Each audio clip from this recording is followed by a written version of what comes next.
What's up, beautiful jellyfish? It's Tracy. Super excited because we're talking about Eldritch Moon cards in this video. Posting a lot of videos this week because I'm talking about all of the colors and like staple cards that I think are pretty cool from the set.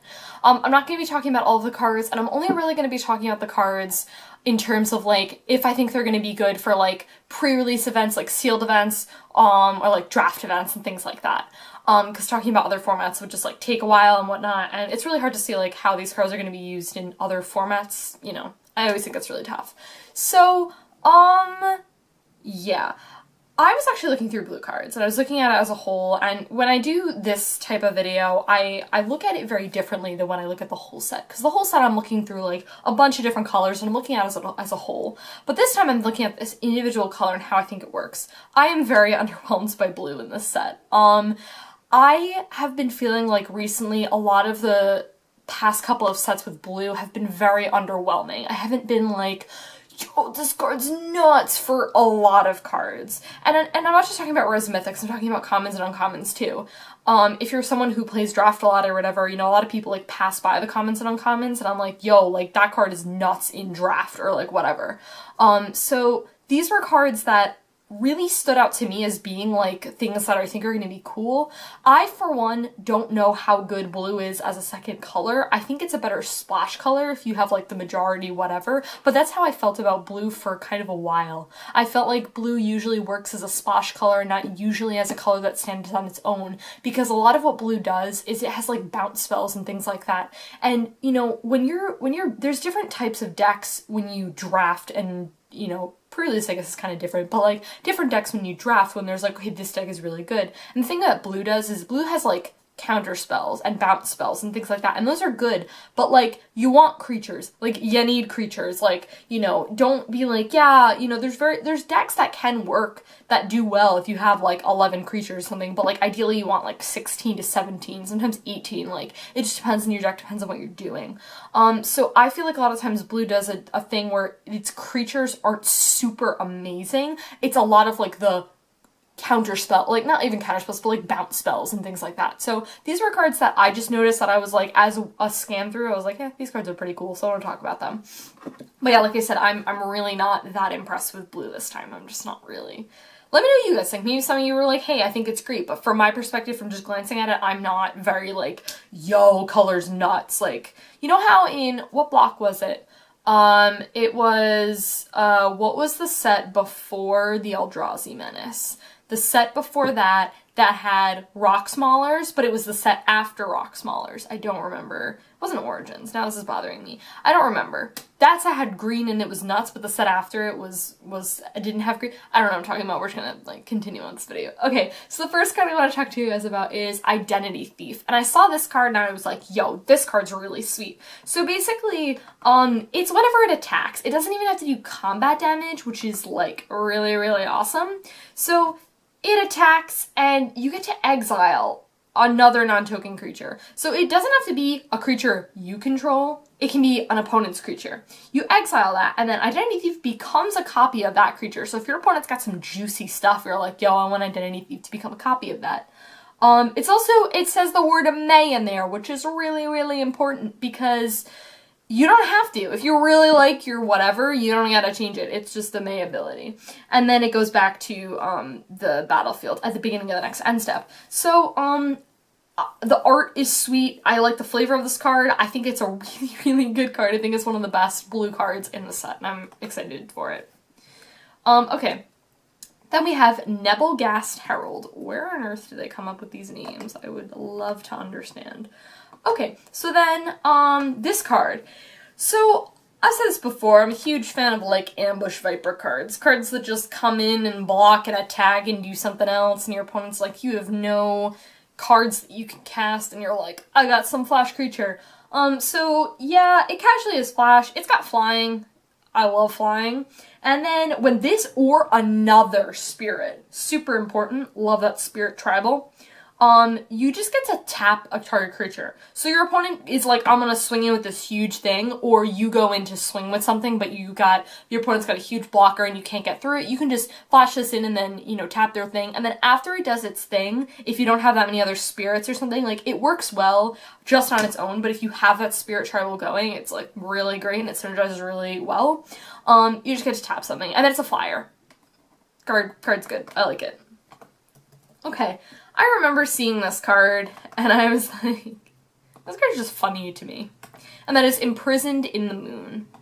So, you can enchant, you're probably going to be enchanting a creature or a planeswalker. And then it's a land. And it just doesn't do anything, it's just a land. You know what it reminds me of? That card from Commander that says, like, enchanted permanent is a forest. That's what this card reminds me of. It just, like, you give them like a mana rock or something, there you go. But it just loses everything and it just becomes like a land. It's funny. Your opponent's got this massive creature, you don't care. Yeah, I think this card's sweet. I just think it's funny. Like, I just think that flavor-wise, I think it's really funny.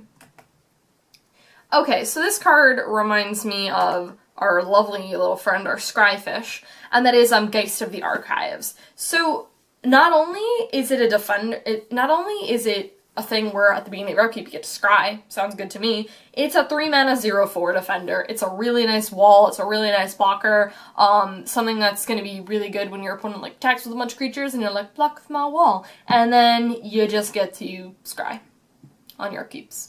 I like it. I think the card's really solid.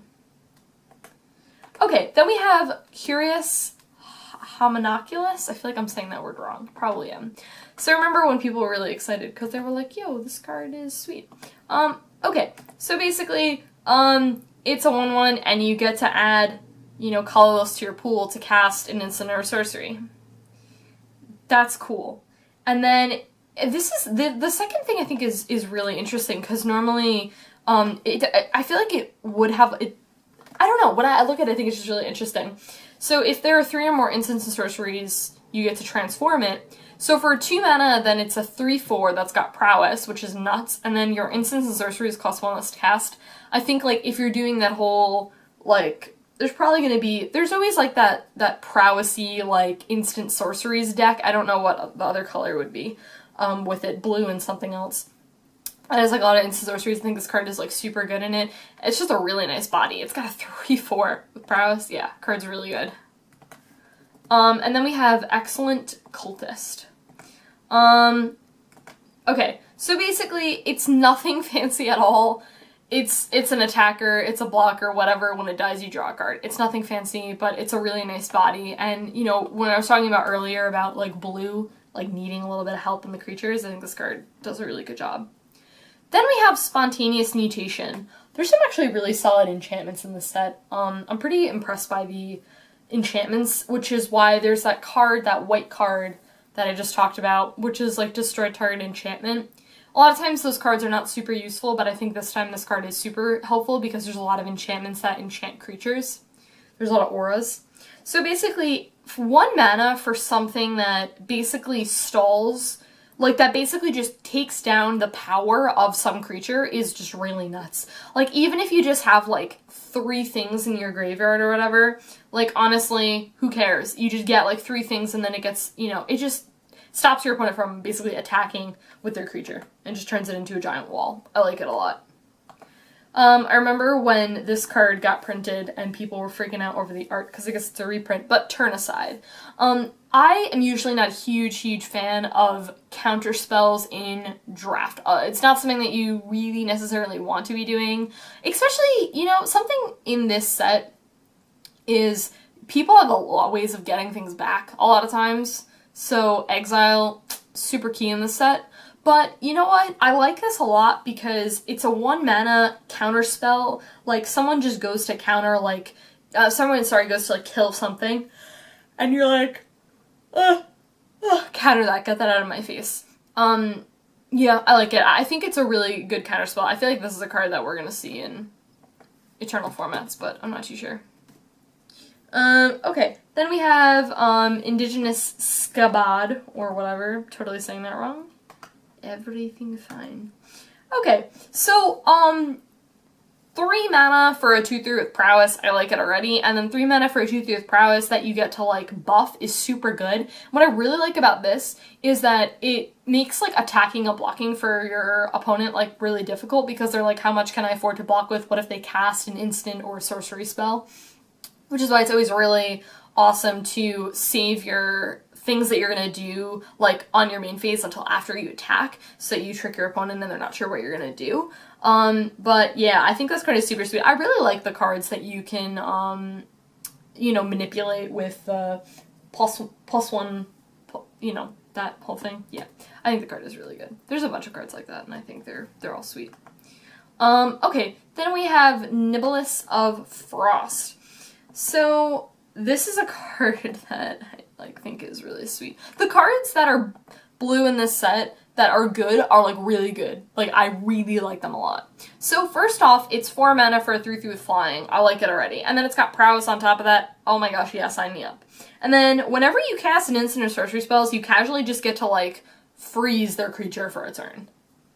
So, like, not only do you get to, like, do something with your instant and sorcery, whenever you cast an instant or sorcery, you casually just get to, like, bounce, like, tap something. And then not only does it tap, but it doesn't tap during the next untap step. So it freezes their creature for a turn.